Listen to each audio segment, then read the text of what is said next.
Bonjour à tous, on se retrouve pour une nouvelle vidéo sur les rayons.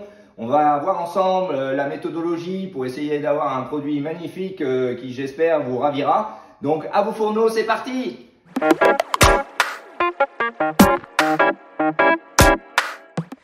Donc voilà, on a vu l'autre jour la poitrine, comment la désosser. Là aujourd'hui, on va voir ensemble pour faire des rayons. Voilà, on en avait parlé vaguement l'autre jour. Donc on va prendre un morceau assez conséquent pour les rayons et assez épais. Donc on va couper là. Voilà. Donc là j'ai encore la couenne puisque c'est ma poitrine que j'ai désossée.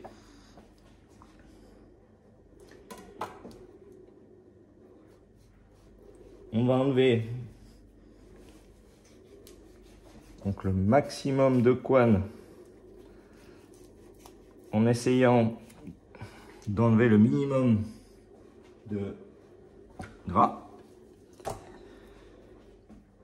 Et là, on va pas se les faire trop gros, on va couper en 3. Voilà. On va couper en 3 et ça nous fera 3 beaux rayons. Je ne refais pas la coupe là parce que ce serait un petit peu gâcher le produit que de recouper. Donc, je vais le piquer avec la fourchette diapason. Ça aidera. Là, on va peut-être s'enlever le cartilage parce qu'il est gros celui-ci.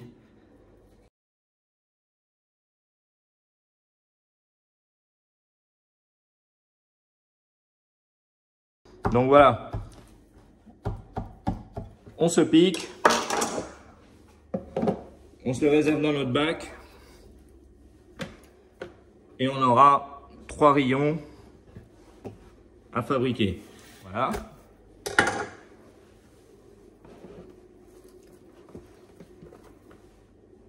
Et je me réserverai mon morceau de poitrine fraîche pour une éventuelle fabrication, que ce soit une terrine, un pâté. Je garde ma parure.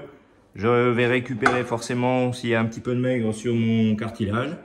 Je prends mes morceaux de poitrine, autant pour les rayons que pour la poitrine fumée. Et j'y mets ma saumure à 10%. Alors je pense que pour les rayons qui sont décoinés, 3-4 jours de saumure, ce sera bien.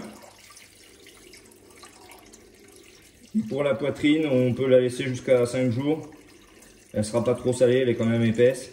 Et ça reste une saumure à 10%. Donc voilà. Donc là j'ai mis quand même une belle saumure. Alors, une petite astuce.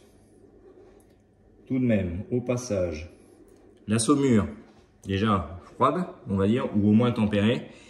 Et quand vous le mettez dans votre frigo, pensez à ne rien mettre dessus. Il y a toujours une réaction chimique qui se fait dans le temps, dans votre frigo, entre la viande et la saumure.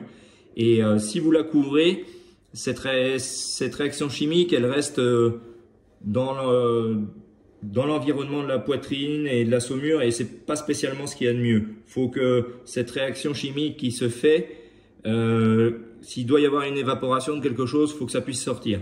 Donc vaut mieux que ça sèche un petit peu et retournez votre poitrine tous les jours ou tous les 2 jours en fonction, mais tous les jours c'est quand même mieux. Et au moins il n'y aura pas de souci. Et ça vous permet de voir aussi l'avancée, s'il y a un souci dans votre frigo ou quoi que ce soit.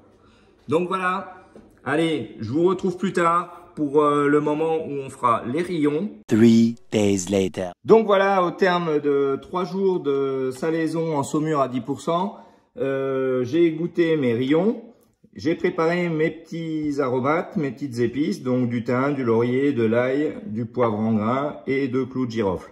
Donc nous allons mettre notre lait à bouillir avec tous nos aromates, nos épices. Et puis quand ça va bouillir, nous allons plonger nos morceaux de viande et les pocher, voire un petit peu plus que pocher. Voilà, donc c'est parti. Je mets mon lait à chauffer.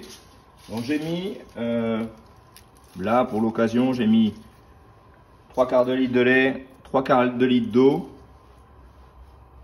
Voilà, je mets tout, c'est parti. pour la chauffe. Je vais laisser bouillir, comme ça le mélange va s'imprégner des arômes et des épices. Et ensuite, on va laisser peut-être 5 minutes pour que ça cuise un petit peu plus. Et on mettra nos morceaux de poitrine. Donc voilà, on a monté à frémissement, à ébullition. J'ai laissé cuire 5 bonnes minutes, j'ai goûté. Et au niveau du goût, on n'est pas trop mal. Donc on va plonger nos morceaux de viande. Voilà, la casserole est tout juste assez grande.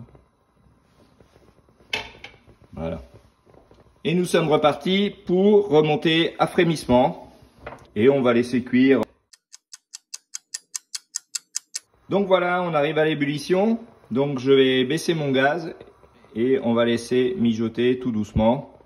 Et si votre gaz va trop fort, eh bien, on va prendre un gaz plus petit.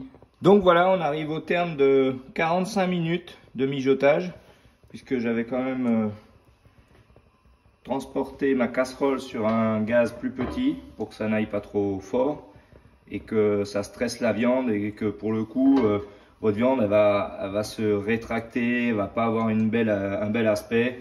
Les morceaux vont rétrécir par la force de la cuisson, donc il vaut mieux que ça aille tout doucement, voilà, et que ça aille un petit peu plus longtemps. Donc là, je vais goûter. En parallèle, j'ai mis mon saindoux à fondre.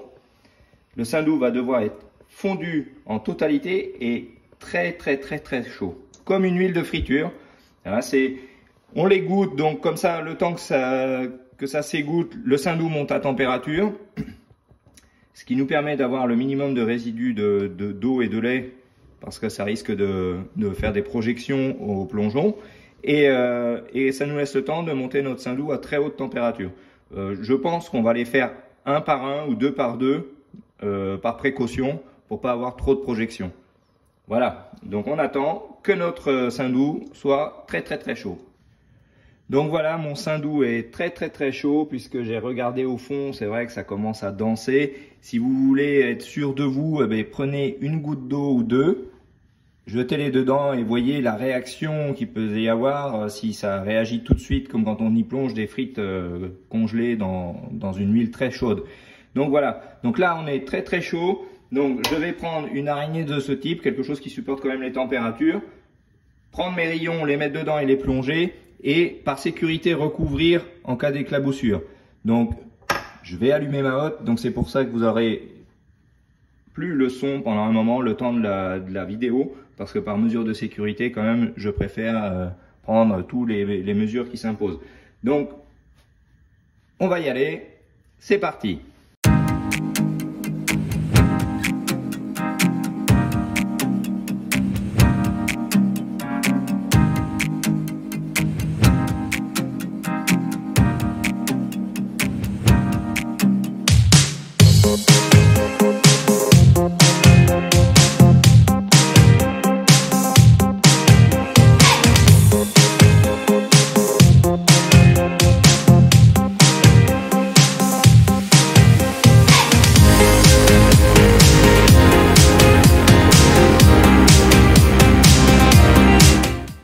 Donc voilà, au terme de la cuisson du rissolage des rayons, je les ai égouttés. Donc je les ai plongés environ 5 à 7 minutes par deux, par risque de projection, puisque vous ramenez quand même de la matière avec de l'humidité, du lait notamment, dans une friture. Donc le risque de projection était quand même important. Vous avez bien vu sur la vidéo lors de la première plongée des deux rayons. Donc voilà, 5, 7 minutes, 10 minutes, tout dépendra aussi de la taille de vos pièces. Au niveau de la salaison, eh ben, moi je trouve qu'on est très bien vis-à-vis du temps de salage qu'on avait mis. Et puis, bon, vous trouverez peut-être à la dégustation qu'il est peut-être plus salé sur les pourtours. Ça, c'est quand même normal, puisque la plongée à un saumur, la saumure agit quand même plus sur le pourtour. Mais voilà, donc nos rayons, moi je suis quand même très satisfait de mon produit. Là, je replonge dans mon enfance où je mangeais ça sur les chariots où mon papa travaillait. Et franchement, c'est succulent, c'est top. Vous les mangez froid avec de la moutarde, vous les mangez légèrement rissolé si vous voulez au moment, avec une salade, tranchée ou pas. Voilà, franchement, c'est génial. Bon, certes, ce n'est pas de l'ordre du diététique, c'est vrai, mais de temps en temps, l'hiver, ça fait plaisir. Donc voilà, on arrive au terme de la réalisation de nos rillons, une nouvelle recette, et j'espère qu'elle vous a plu et que vous essayerez de la reproduire et vous me direz dans les forums éventuellement ce que vous en avez pensé. Et puis je vous dis à très bientôt pour une prochaine recette. Pensez à vous abonner à la chaîne, à liker la page, activer la cloche de notification pour être au courant des nouvelles recettes qui sortent régulièrement, j'espère. Et puis j'espère que si ça vous a plu, vous serez un peu plus curieux et d'aller dans la barre d'infos chercher l'adresse du site et de pouvoir consulter tout ce qui s'y passe. Je vous dis à très bientôt pour une prochaine recette. Ciao!